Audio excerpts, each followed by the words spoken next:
Namitha news కు స్వాగతం. ముందుగా హెడ్లైన్స్. ఆంధ్ర కర్ణాటక సరిహద్దు రాయిని మార్చిన కాంట్రాక్టర్, ఆగ్రహించిన సరిహద్దు గ్రామస్తులు. త్రాగునీరు అందించండి మహాప్రభు అంటూ ఖాళీ బిందెలతో రోడ్డుపై బైఠాయించిన మహిళలు. మోదీ బాబు కార్మిక వ్యతిరేక విధానాలను నిరసిస్తూ కార్మికుల సమస్యలపై అసెంబ్లీలో ఎమ్మెల్యేలు చర్చించాలంటూ ఏఐటీయూసీ నిరసన. సోనో విజన్ మొబైల్ షోరూంలో భారీ చోరీని 2 రోజుల్లో ఛేదించిన పోలీసులు. 1.5 కోట్ల రూపాయల సెల్ ఫోన్లు స్వాధీనం. సోమల పోలీస్ స్టేషన్ ను ఆకస్మికంగా తనిఖీ చేసిన ఎస్పీ ధీరజ్ కొనుబెల్లి. ఇక డీటెయిల్స్ చూస్తే, మోదీ బాబు కార్మిక వ్యతిరేక విధానాల్లో ప్రతిఘటిద్దాం. కార్మికుల గొంతును అసెంబ్లీలో ఎమ్మెల్యేలు వినిపించాలంటూ కలెక్టర్ ఎదుట ఏఐటీయూసీ ఆధ్వర్యంలో నిరసన. పెరుగుతున్న ధరలకు అనుగుణంగా కార్మికులకు 31,000 రూపాయల కనీస వేతనం. ప్రభుత్వ శాఖలు, సంస్థల్లో ఏళ్ల తరబడి పనిచేస్తున్న కాంట్రాక్ట్ అవుట్సోర్సింగ్ కార్మికులను పర్మనెంట్ చేయాలని అన్నమయ్య జిల్లా ఏఐటీయూసీ ఆధ్వర్యంలో జిల్లా కార్యదర్శి సాంబశివ ఆధ్వర్యంలో మదనపల్లెలోని జిల్లా కలెక్టర్ కార్యాలయం నిరసన వ్యక్తం చేశారు. ఈ సందర్భంగా వారు మాట్లాడుతూ ఏళ్ల తరబడి ఒప్పందం ఉద్యోగులుగా విధులు నిర్వహిస్తున్న వారికి ఉద్యోగ భద్రత కల్పిస్తూ పర్మనెంట్ చేయాలి. పెరుగుతున్న ధరలకు అనుగుణంగా వేతనాల పెంపు, ప్రభుత్వ రంగ సంస్థలను ప్రైవేటీకరణ, కార్పొరేటీకరణ పేరుతో ప్రైవేటు సంస్థలకు అప్పగించే విధానాలను కేంద్ర రాష్ట్ర ప్రభుత్వాలు వెంటనే విరమించుకోవాలని, కార్మికుల సమస్యలపై అసెంబ్లీలో ఎమ్మెల్యేలు మాట్లాడాలంటూ నినాదాలు చేస్తూ నిరసన తెలిపారు. ఈ దేశాన్ని నమ్ముకునేటువంటి దొంగలు పోవాలనేటువంటి దృఢ సంకల్పం ఏఐటీయూసీ ఆధ్వర్యంలో జరుగుతున్నటువంటి ఈ కార్యక్రమానికి భారత కమ్యూనిస్టు పార్టీ సిపిఐగా మా సంపూర్ణ మద్దతును తెలియజేస్తున్నాం. మిత్రులారా, మరి దేశంలో కరోనా సమయంలో ఈ దేశ ప్రధానమంత్రి నరేంద్ర మోడీ గారు ఈ దేశంలో పారిశుద్ధ్య కార్మికులు కాళ్ళు గడిగి మీరు నెత్తిన చల్లుకున్నటువంటి వ్యక్తి నిజమాకాల. ఆ రోజు నుంచి మా సమస్యలు కేంద్ర రాష్ట్ర ప్రభుత్వాల ముందు పెడుతుంటే ఏ ఒక్క సమస్యను కూడా పరిష్కరించినటువంటి చరిత్ర కేంద్ర ప్రభుత్వానికి లేదు. వాళ్ళ రాష్ట్ర ప్రభుత్వాలు ఉన్నాయి. 1 కాదు, 2 కాదు, 3 పార్టీలు ఉన్నాయి. మేము 3 మనగాళ్ళంటున్నారు. ఏ ఒక్క పార్టీ కూడా కేంద్రంలో ఉన్నటువంటి భారతీయ జనతా పార్టీ తీసుకొచ్చేటువంటి మత ఉన్మాదానికి మతాన్ని సపోర్ట్ చేస్తున్నారే తప్ప ఈ రాష్ట్రంలో ఉన్నటువంటి కార్మికులు ఎక్కడ కానీ గుర్తుకు రాలేదు. మేము అడుగుతున్నాం, కేరళ తరహాలు మాస్కు సమాన పనికి సమాన వేతనం అడుగుతున్నాం. కానీ సమాన పని మాత్రం సమాన వేతనం ఇచ్చినటువంటి పరిస్థితి లేదు. ఇవాళ అసెంబ్లీలు జరుగుతున్నాయి. అసెంబ్లీలో ఇదే మదనపల్లి పట్టణంలో అనేక సమస్యలు ఉన్నాయి. ఇదే మున్సిపాలిటీలో అవుట్ సోర్సింగ్ కార్మికులు 30 ఏళ్లుగా పనిచేస్తున్నారు. కానీ ఇలా ఉద్యోగ భద్రత గురించి ఇక్కడ వచ్చినటువంటి గతంలో ఎమ్మెల్యేలు మాట్లాడలేదు, ఇప్పుడున్నటువంటి ఎమ్మెల్యే కూడా మాట్లాడలేదు. ఈరోజు డైలీ వేజ్ వర్కర్లు ఉన్నారు. వాళ్ళకి కనీసం 6 నెలలు కూడా జీతాలు ఇచ్చేటువంటి పరిస్థితి లేదు. మరీ దుర్మార్గం ఏమంటే మదనపల్లి ఎమ్మెల్యే గారికి కనిపించలా. మేమంతా అభివృద్ధి చేసామంటున్నారు. నీ అభివృద్ధి మదనపల్లి పట్టణం అంతా చూస్తున్నారు స్వామి. మున్సిపల్ స్కూళ్లలో స్వీపర్స్ గా పనిచేసేటువంటి ఆయాలకు మీ సిగ్గు మారినటువంటి ప్రభుత్వం, మీ సిగ్గు మారినటువంటి మున్సిపల్ అధికారులు కేవలం 4,000 రూపాయలు ఇస్తున్నారు. మీరు జలసాల చేసేటువంటి డబ్బులుగా కమ్యూనిస్టు పార్టీ పెట్టమంటే మీ ముందర పెడతాం. ఎన్ని వేల రూపాయలు, ఎన్ని కోట్ల రూపాయలు దుర్వినియోగం. వాళ్ళ జనరల్ ఫండ్ కోట్ల రూపాయలు మీరు కబ్జాలు చేస్తున్నారు, అవినీతి చేస్తున్నారు. కానీ 4,000 రూపాయలు ఇచ్చేటువంటి జీతం మాత్రం 4 నెలలుగా ఇయ్యలేదంటే మీ కూటమి ప్రభుత్వానికి, మదనపల్లి ఎమ్మెల్యే గారికి ఏ మాత్రం సిగ్గు మానముందా అనేసి సిపిఐ పార్టీగా ఆరోపణ చేస్తున్నాం. ఇప్పటికైనా ఆలోచించండి. మదనపల్లి జిల్లా హెడ్ క్వార్టర్ మేము పాలు పోసుకున్నారు, పూలు పోసుకున్నారు, జిల్లాని సాధించారని పెద్ద మనగాళ్ళ చెప్పారు. ఇవాళ జిల్లా హెడ్ క్వార్టర్ ఇదైతే ఇక్కడ ఉన్నటువంటి ఆర్టీఓ కార్యాలయాన్ని రాయచోటికి మారుస్తున్నారు. మండిపల్లి రాంప్రసాద్ రెడ్డి గారి మంత్రి గారు ఇవాళ అక్కడ ఎఫ్సి కేంద్రం పెట్టుకున్నారు. అక్కడ వేల రూపాయల అవినీతి జరుగుతుంది. ఆ అవినీతి చేసుకోవడానికి ఇవాళ ఆర్టీఓ ఆఫీస్ దగ్గర తరలిస్తుంటే ఎమ్మెల్యే గారికి నోరు ఎక్కడ కానీ మెదపడం లేదు. అంటే మీకు కూడా కమిషన్ ఇస్తున్నారా మండిపల్లి రాంప్రసాద్ రెడ్డి గారు? సమాధానం చెప్పాలి ఎమ్మెల్యే గారు. వాళ్ళ ఆర్టీఓ కేంద్రాన్ని జిల్లా హెడ్ క్వార్టర్ నుంచి అక్కడ తరలిస్తుంటే ఈ ప్రాంతంలో పాలకులు మారాలి. కార్మికులకు అనుకూలంగా, ప్రజలకు అనుకూలంగా, రైతాంగ అనుకూలంగా పరిపాలన చేసేటటువంటి ప్రభుత్వాలు రావాలని చెప్పి ఈరోజు రాష్ట్ర వ్యాప్తంగా ఏఐటీయూసీ ఆధ్వర్యంలో కార్మిక సమస్యలు పరిష్కారం చేయాలని చెప్పి అన్ని జిల్లా కలెక్టర్ కార్యాలయాల ఎదుట నిరసన కార్యక్రమాలు జరుగుతున్నటువంటి సందర్భంగా ఈరోజు అన్నమయ్య జిల్లా కలెక్టర్ కార్యాలయం వద్ద ఏఐటీయూసీ అనుబంధ సంఘాల ఆధ్వర్యంలో ఈ ధర్నా కార్యక్రమాన్ని నిర్వహిస్తా ఉన్నాం.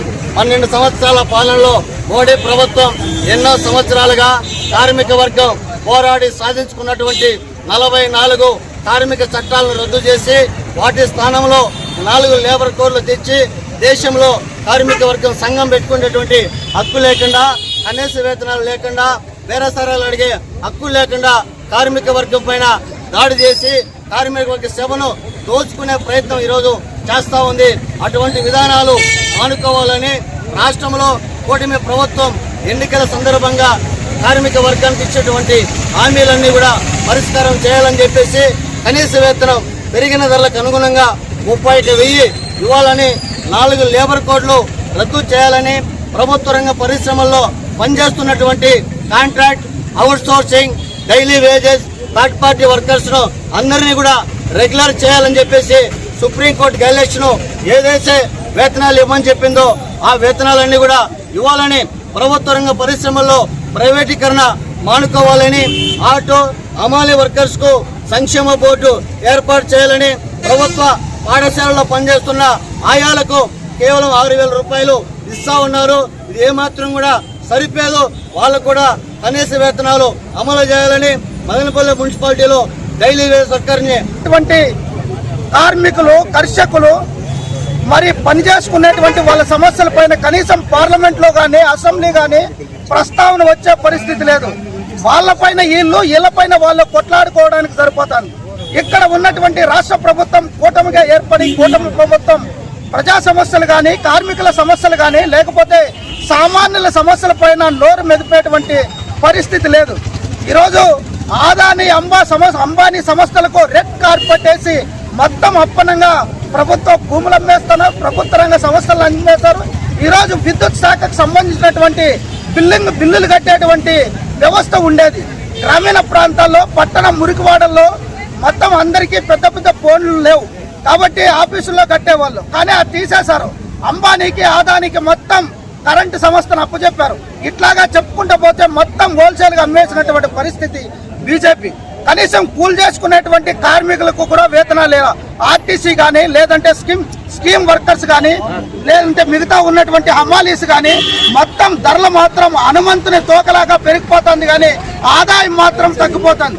ఈ దేశంలో ఆర్థిక వ్యత్యాసం పెరిగిపోతుంది. ఉన్నవాడు మరింత ఉన్నవాడిలా పెరిగిపోతున్నాడు, లేనివాడు మరింత లేనివాడికి పెరిగిపోతుంది. కాబట్టి ఈ దేశానికి మొత్తం ప్రభుత్వంలో ఉన్నటువంటి కేంద్ర రాష్ట్ర ప్రభుత్వాలు వ్యవహరిస్తున్నటువంటి కార్మిక వ్యతిరేక విధానాలు, ప్రజా వ్యతిరేక విధానాలపైన ప్రశ్న. సోమల పోలీస్ స్టేషన్ను సందర్శించి క్రైమ్ రికార్డులు, రౌడీ షీటర్ల వివరాలను పరిశీలించిన జిల్లా ఎస్పీ ధీరజ్ కొనవెల్లి రానున్న స్థానిక సంస్థల ఎన్నికల దృష్ట్యా సమస్యాత్మక ప్రాంతాలపై ప్రత్యేక నిఘా ఉంచాలని, శాంతి భద్రతల పరీక్షల్లో ఎలాంటి రాజీ పడవద్దని అధికారులను ఆదేశించారు. గ్రామీణ ప్రాంతాల్లో సీసీ కెమెరాల నిఘా పెంచాలని, స్టేషన్కు వచ్చే బాధితుల సమస్యలను త్వరగా పరిష్కరించాలని స్పష్టం చేస్తూ సిబ్బంది యోగక్షేమాలను అడిగి తెలుసుకున్నారు. ఈ కార్యక్రమంలో Chowdepalli CI P Saiprasad, Somala SI N Ramesh, police సిబ్బంది పాల్గొన్నారు. ఆంధ్ర కర్ణాటక సరిహద్దు రాయిని మార్చిన కాంట్రాక్టర్పై ఆగ్రహించిన సరిహద్దు గ్రామస్తులు. ఉద్రిక్తత, పోలీసులు మోహరింపు. ఆంధ్ర కర్ణాటక సరిహద్దు ప్రాంతాల్లో రాయలపాడు, హోబిలి, బైరగానిపల్లి, మరసనపల్లి, బూచిపల్లి గ్రామాల మధ్య 1.5 కిలోమీటర్ల మేర రోడ్డు నిర్మాణం కొరకు 26 లక్షల రూపాయల PMJSY నిధులతో నిర్మాణం కొరకు ఎస్టిమేషన్ వేసి అనుమతి పొందిన కాంట్రాక్టర్ డబ్బులకు కక్కుర్తిపడి ఏకంగా ఇటు ప్రభుత్వం అధికారులను, ప్రజలను మోసగించి రోడ్డు నిర్మాణాన్ని, సరిహద్దు రాయిని వెలికితీసి మరో చోట వేసి రోడ్డు నిర్మాణం చేసి బిల్లులు కూడా వేసేసుకున్నాడు. ఇటీవల నవ కర్ణాటక స్వాభిమాన వేదిక సభ్యులు గమనించి గ్రామస్తులతో కలిసి రెవెన్యూ అధికారులకు ఫిర్యాదు చేయడంతో సమీప గ్రామాలకు తెలిసి ఒక్కసారిగా సరిహద్దు గ్రామాల్లో ఉద్రిక్తత చోటు చేసుకుంది. రెవెన్యూ పోలీసుల సహకారంతో సర్వే చేసి కొలతల ప్రకారం సరిహద్దు రాయిని యథాస్థానంలోకి మార్చడం, రోడ్డు పని చేసిన కాంట్రాక్టర్పై చర్యలకు రెవెన్యూ అధికారులు సిఫార్సు చేయడంతో సరిహద్దు గ్రామాల్లోని ప్రజలు సమన్వయం పాటించడంతో పరిస్థితి యథాస్థితికి వచ్చింది. ನಮಸ್ಕಾರ. ನನ್ನ ಹೆಸರು ಶಿವರಾಮ್ ಅಂತ, ಮರಸನಪಳ್ಳಿ ಗ್ರಾಮಸ್ಥರು. ಈ ಒಂದು ಆಂಧ್ರ ಗಡಿ ಅಂತೇಳಿ ಏನೊಂದು ಮೈಲಿಗಲ್ಲನ್ನು ನಾಟಿದ್ರು, ಮೊದಲಿಗೆ ನಾವು ನಮ್ಮ ಗ್ರಾಮಸ್ಥರು ನೋಡಿದಾಗ ನಮಗೆ ಬಹಳ ಗಾಬರಿ ಅನ್ನಿಸ್ತು, ಅನುಮಾನ ಹುಟ್ಟಿತು ನಮಗೆ. ಓ, ನಮ್ಮ ಆಂಧ್ರ ಇಲ್ಲಿಗೆ ಮುಗಿದೋಗಿದೆ, ಕರ್ನಾಟಕ ಇಲ್ಲಿಗೆ ಮುಗಿದೋಗಿದೆ, ಇಲ್ಲಿಂದ ಅರ್ಧ ಕಿಲೋಮೀಟ್ರು ಸ್ವಲ್ಪ ಒಂದು ನಿಮಿಷ ನವೀನ್ ಸರ್ ಮತ್ತೆ ಸ್ಟಾರ್ಟಿಂಗ್ ಆಂಧ್ರ ಗಡಿ ಕಲ್ಲು ನೋಡಿದ ತಕ್ಷಣ ನಮಗೆ ಭಾಳ ಗೊಂದಲನೂ ಆಯಿತು, ಗಾಬರಿನೂ ಆಯಿತು. ಓ, ನಾವು ಬಹುಶಃ ನಮ್ಮದು ಆಂಧ್ರ ಇಲ್ಲೇ ಮುಗಿದೋಯ್ತೇನೋ, ಕರ್ನಾಟಕ ಇಲ್ಲೇ ಮುಗಿದೋಯ್ತೇನೋ, ಇಲ್ಲಿಂದ ಆಂಧ್ರ ಇರಬೇಕು ಅಂತೇಳಿ ನಮಗೆ ಸಾಕಷ್ಟು ಅನುಮಾನ ಹುಟ್ಟುಬಿಡ್ತು. ಮತ್ತು ನಮ್ಮ ಸ್ನೇಹಿತರ ಜೊತೆಗೆ ಸರ್ವೆ ಮಾಡಿದಾಗ ದಿಶಾಂಕ್ ಆ್ಯಪ್ ಓಪನ್ ಮಾಡಿದಾಗ ಇಲ್ಲಿಂದ ಅರ್ಧ ಕಿಲೋಮೀಟ್ರ್ ಹಿಂದೆ ಬಾರ್ಡ್ರ್ ಇದೆ. ನಾವೆಲ್ಲ ಇಲ್ಲೇ ಹುಟ್ಟಿ ಬೆಳೆದಿರೋರು. ಆಂಧ್ರ ಕರ್ನಾಟಕ ಗಡಿಯಲ್ಲಿ ನಮ್ಗೆ ಯಾವುದೇ ರೀತಿಯಂಥ ಸಮಸ್ಯೆಗಳಿರಲಿಲ್ಲ ಇದುವರೆಗೂ. ಸುಮಾರು ಒಂದು 50-60 ಎಕರೆ ಈ ಬಾರ್ಡ್ರ್ ಏನಾರು ಇಲ್ಲಿಗೆ ಡಿಕ್ಲೇರ್ ಅಂತ ಏನಾರು ಆಗಿದ್ದಿದೆ, ಒಂದು 50-60 ಎಕರೆ ಒಂದು 20 ಕುಟುಂಬಗಳು ಬೀದಿ ಬರಬೇಕಾಗತ್ತೆ. ಆಂಧ್ರ ಪ್ರದೇಶವ್ರು ಏನಾದರೂ ಸ್ವಲ್ಪ ಕಿಡಿಗೇಡಿತನ ಮಾಡಿದ್ರು ನಮ್ಮ ಕೆಲಸ ಮುಗಿದೋಗ್ಬಿಡ್ತಿತ್ತು. ಇಲ್ಲಿ ನಮ್ಮ ಏನು ಸಹೋದರತ್ವ ಏನಿತ್ತು ಅದು ನಾಶ ಆಗ್ತಿತ್ತು. ಆ್ಯಕ್ಚುಲಿ ಇದಕ್ಕಿಂತ ಮುಖ್ಯವಾಗಿ 2022ರಲ್ಲಿ ಈ ಕಾಮಗಾರಿ ಪ್ರಧಾನಮಂತ್ರಿ ಗ್ರಾಮ ಸಡಕ್ ಯೋಜನೆಯ ಒಂದು ಕಾಮಗಾರಿ 2022ರಲ್ಲಿ ಆಗಿದೆ. 22 ಅಂದರೆ ನೀವು ನೋಡ್ಬೇಕು, ಈಗ 23 ಇದು, 26 ಇದು, ಕ್ಷಮಿಸ್ಬೇಕು. ಈ 26 ಅಂದರೆ 4 ವರ್ಷ ಆಗಿದೆ. 22ರಲ್ಲಿ ಮೊನ್ನೆ ರಮೇಶ್ ಕುಮಾರ್ ಅವರು ಶಾಸಕರಿದ್ರು. ಅವಾಗ ಅವರ ಒಂದು ನಾಯಕತ್ವದಲ್ಲಿ ಇದನ್ನು ನಮಗೆ ಏನೊಂದು ಶಾಂಕ್ಷನ್ ಮಾಡಿಸ್ಕೊಟ್ಟಿದ್ರಂತೆ. ನನಗೆ ನಮ್ಮ ಗ್ರಾಮಸ್ಥರು, ನಮ್ಮ ಸ್ನೇಹಿತರು, ಗ್ರಾಮ ಪಂಚಾಯತಿ ಸದಸ್ಯರೆಲ್ಲ ತಿಳಿಸಿದ್ದಾರೆ ಇದ್ರ ಬಗ್ಗೆ ಮಾಹಿತಿಯಾಗಿ. 26ರವರೆಗೂ ಇದರ ಕಾಮಗಾರಿನೇ ಪ್ರಾರಂಭ ಆಗಿರೋದಿಲ್ಲ.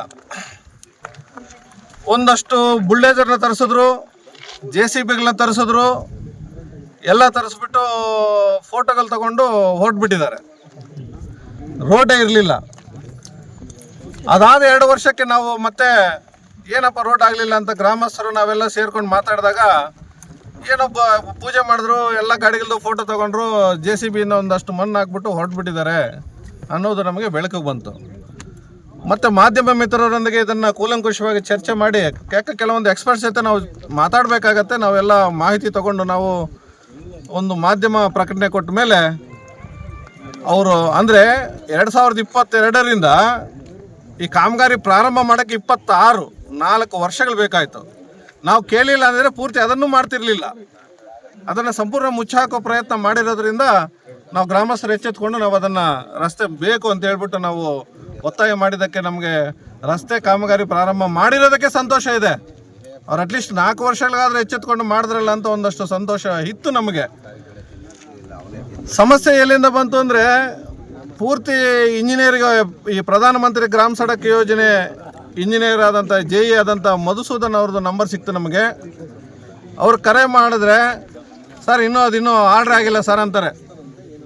ಆರ್ಡ್ರ್ ಆಗಿಲ್ಲ, ಒಂದು ವಾರಕ್ಕೆ ಯಾಕೆ ಬಂದ್ ಮಾಡಿದ್ರು ಪ್ರಶ್ನೆ ಮಾಡೋಣ ಅಂದರೆ ಅವತ್ತಿಂದ ಇವತ್ತಿನವ್ರು ಅಥವಾ ಫೋನ್ ತೆಗಿಯಲ್ಲ. ಸೊ ಅಧಿಕಾರಿಗಳು ನಮಗೆ ಏನೋ ಒಂದು ಮಾಹಿತಿ ಕೊಟ್ಟಿಲ್ಲ ಅಂದಾಗ ಆ ಬಿಲ್ಡರ್ ಯಾರು ಅಂತ ಗೊತ್ತಾಗಲ್ಲ. ಪಾಪ ಅವ್ರ ಕೆಲಸಗಾರನ ಬಿಟ್ಬಿಟ್ಟು ಓಡ್ಬಿಡ್ತಾರೆ ಬಿಲ್ಡರ್ಸ್ ಎಲ್ಲರೂ. ಅವ್ರೇನು ಬಿಲ್ಡರ್ ಬಂದು ಇಲ್ಲಿ ಕೂತ್ಕೊಳ್ಳೋಕ್ಕಾಗೋದಿಲ್ಲ.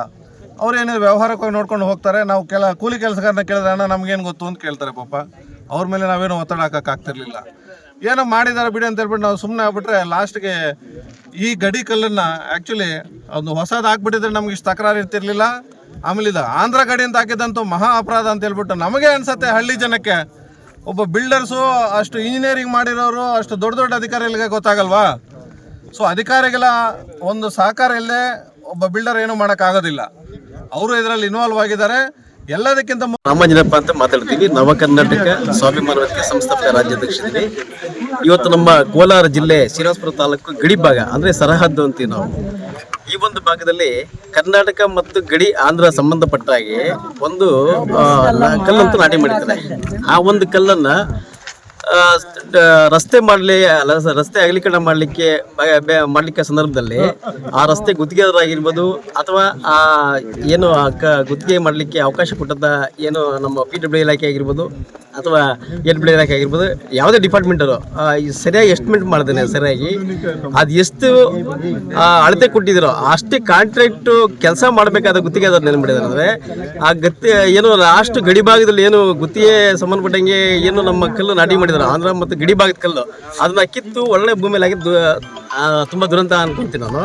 ಈ ವಿಚಾರವಾಗಿ ನಮ್ಮ ರಾಜ್ಯ ಪ್ರಧಾನ ಕಾರ್ಯದರ್ಶಿಗಳು ಮತ್ತು ಶ್ರೀರಾಮಪುರ ತಾಲೂಕಿನ ಎಲ್ಲ ಕನ್ನಡಪರ ಸಂಘಟನೆಗಳು, ರೈತಪರ ಸಂಘಟನೆಗಳು ಮತ್ತು ಏನು ನಮ್ಮ CPM ಸಂಘಟನೆ ಎಲ್ಲ ಸೇರಿ ಇವತ್ತು ಸಾಂಕೇತಿಕವಾಗಿ ಇಲ್ಲೊಂದು ಪ್ರತಿಭಟನೆ ಮಾಡಲಿಕ್ಕೆ ಹಮ್ಮಿಕೊಂಡಿದ್ದಾರೆ.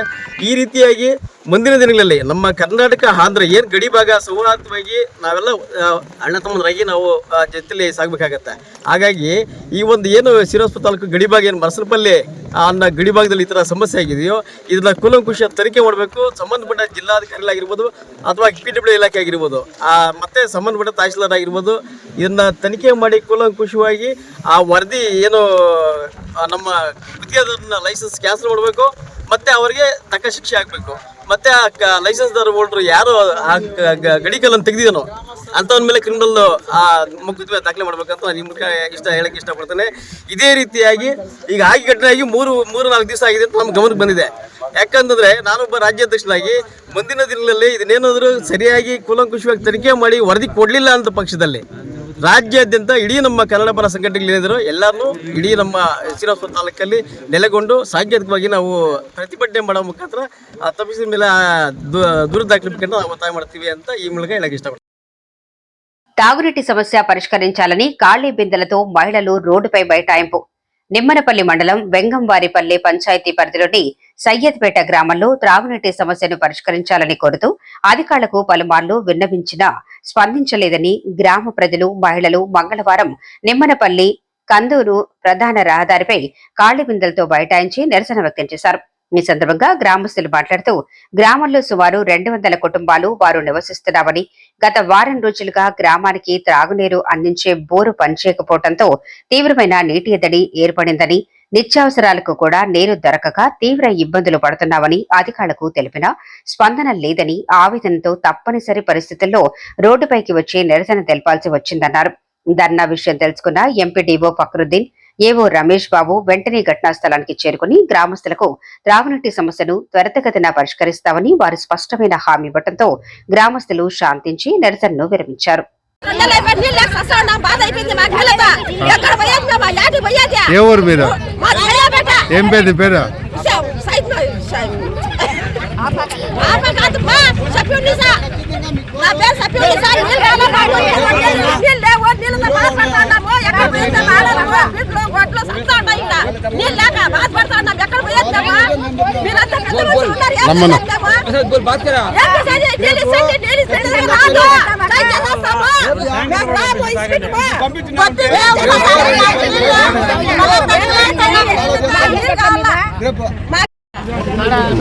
నా పేరు గిరి, వెంగవారిపల్లి పంచాయతీ సెక్రటరీ. రేపు పైపులు దించిస్తామన్నా, నీళ్ళ అంతకంటే ఎక్కువగా డ్రై అప్ అయిపోతే కొత్తగా ఎమ్మెల్యే గారు ప్రతిపాదనలు ఏమైనా పంపిద్దాం.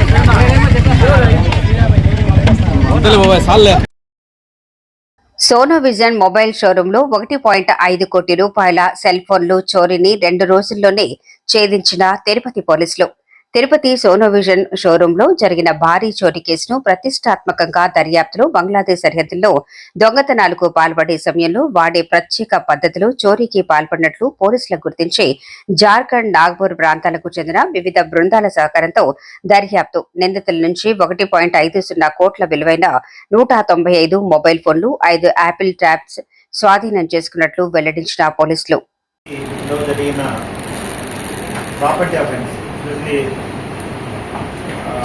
వాల్ని బ్రేక్ చేసి దాదాపు 200 మొబైల్స్ అండ్ తర్వాత ట్యాబ్స్ తీసుకెళ్ళడం జరిగింది. సుమారు 1.50 లక్షల విలువ చేసే మొబైల్స్ని తీసుకెళ్ళడం జరిగింది. ఇమ్మీడియట్గా ఎటువంటి క్లూస్ ఇమ్మీడియట్గా లభించకపోయినా టెక్నికల్ ఇన్ఫర్మేషన్ తర్వాత మాన్యువల్ ఇన్ఫర్మేషన్ని బేస్ చేసుకొని ఎక్స్ఎస్పీ క్రైమ్స్ మరియు అడిషనల్ ఎస్పీ తిరుమల, తర్వాత PCS ఆఫీసర్ ఇన్స్పెక్టర్స్ ఆధ్వర్యంలో, DSP తిరుపతి ఆధ్వర్యంలో ఇమ్మీడియట్గా ఇటువంటి అఫెన్సెస్ ఎక్కడ చేస్తారు, ఎక్కడ ఇంతకుముందు జరిగాయని దర్యాప్తు చేస్తూ పశ్చిమ బెంగాల్ మరియు జార్ఖండ్ మరియు నాగ్పూర్కి ఇమ్మీడియట్గా టీమ్స్ పంపడం జరిగింది. ముఖ్యంగా ఈ అఫెన్స్లో 5 మంది పాల్గొన్నారు.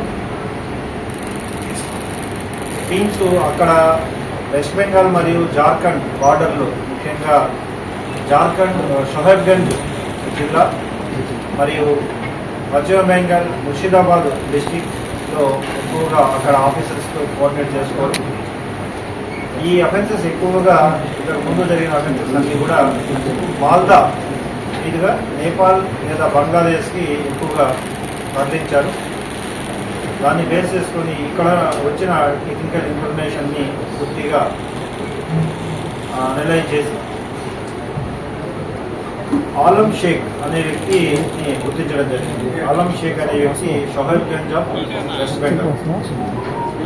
ఇక్కడ ఆఫీసర్స్ ఈ అఫెండర్స్ అక్కడికి డీటెయిల్స్ తీసుకెళ్ళక ముందే అక్కడ చేరడం, లోకల్ ఆఫీసర్స్తో కోఆర్డినేట్ చేసుకోవడం, intact property Farakka police station లిమిట్లో వెస్ట్ బెంగాల్ మరక్కా ముర్షిదాబాద్ డిస్టిక్ లిమిట్స్లో అక్కడ ఉన్న ఆఫీసర్స్తో కోఆర్డినేట్ చేసుకొని టోటల్ మెటీరియల్ని 4 ముద్దాయిలు, ముఖ్యంగా షోహబ్గంజ్ డిస్టిక్ నుంచి 3 మెంబర్స్, ముర్షిదాబాద్ జిల్లా నుంచి ఒక వ్యక్తిని అదుపులో తీసుకోవడం జరిగింది.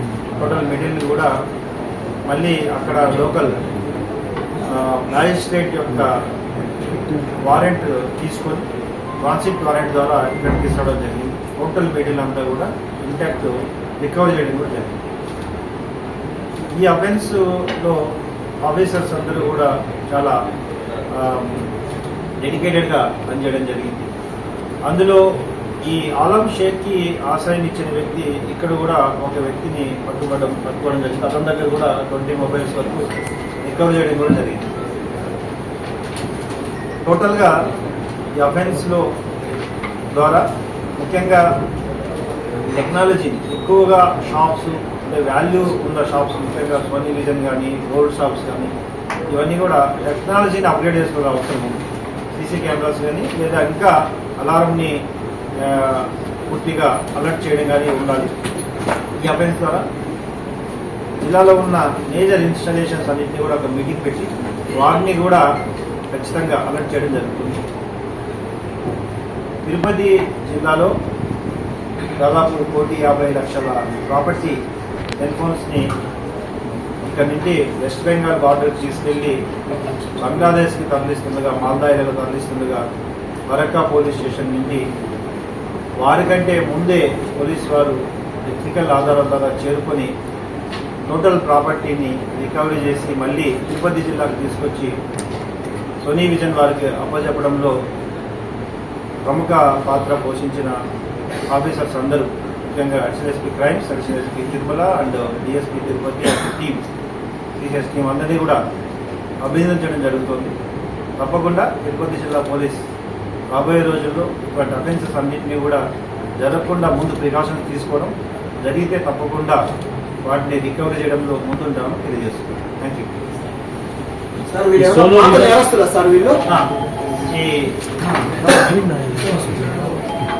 ముఖ్యంగా ఇందులో లీడ్ చేసిన ఆలం షేక్ అనే వ్యక్తి జార్ఖండ్కి సంబంధించిన వ్యక్తి, షోహబ్గంజ్ జిల్లా జార్ఖండ్ సంబంధించిన వ్యక్తి. ఇతను మహారాష్ట్ర, తర్వాత జార్ఖండ్, ఉత్తరప్రదేశ్ రాష్ట్రాలలో, ఈవెన్ ఆంధ్రప్రదేశ్లో కూడా చాలా కేసెస్లో ఇన్వాల్వ్ అయ్యాడు. గ్యాంగ్స్టర్గా ఇతను ఐడెంటిఫై అయ్యాడు. ఇతని మీద 2 సార్లు పీడియాట్ కూడా పెట్టడం జరిగింది యూపీలో. ఇతను ఇంకా ఏమన్నా అఫెన్సెస్ చేశాడేమో ఇప్పుడు విచారణ తర్వాత ఆంధ్రప్రదేశ్లో. నమిత న్యూస్ వార్తలు ఇతరులతో సమాప్తం. తిరిగి రేపటి బులెటిన్లో కలుసుకుందాం. అంతవరకు సెలవు. నమస్కారం.